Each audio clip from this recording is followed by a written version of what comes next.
definitely be curious to run the numbers and see in terms of stats.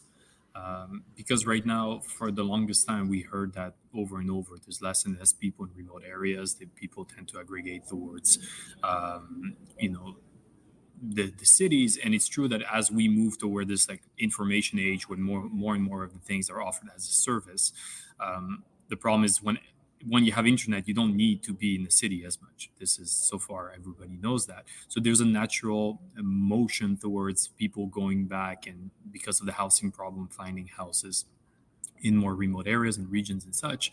What I'm curious is some of those places are losing on the ability of attracting those talents. Sometimes it's people come from that area, they just want to go back. Sometimes it's a new adventure for them. But if internet is not servicing it, then it's not an option. They're not going to buy a house here if internet is really bad or really expensive. And I'm just curious to run, I'll be curious to run the numbers because I've seen those little initiatives a bit all through Europe of trying to attract those digital nomads, that very specific talent pool, saying, hey, we can give you a very affordable cost of life in that area.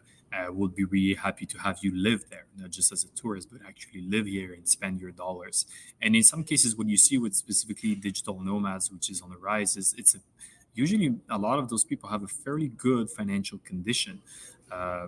They make fairly good bucks, especially if they can relocate in more remote areas.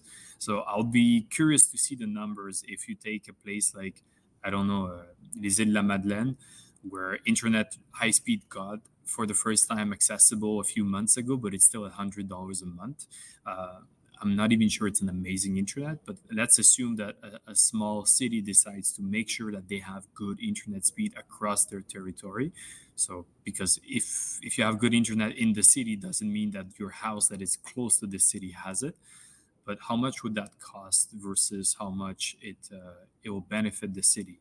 And I'm pretty sure that the government is losing money here, right? Financially, I don't think it makes sense, but overall, you can provide a second life to those communities, to those economies. And maybe that's where over a 10-year, 20-year horizon, that's probably where it makes maybe a bit more sense.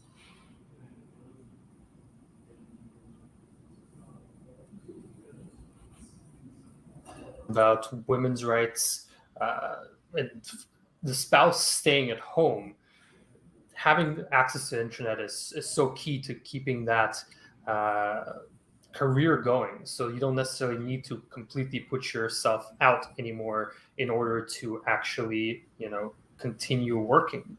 It's not like you're going to have the entire day that's completely taken up by your child. You will have moments that will allow you to continue doing some work, and that creates all sorts of new opportunities for both husbands and wives, or the relationships, the non-traditional relationships, so to speak, for the person staying at home to continue their career and not completely put themselves on the back burner in order to take care of the children at home, which is a huge actually opportunity for us to progress as a society towards the things that we want to see in our communities. And that's a whole other conversation in terms of what can be done by providing internet and calling it a basic human right, so to speak.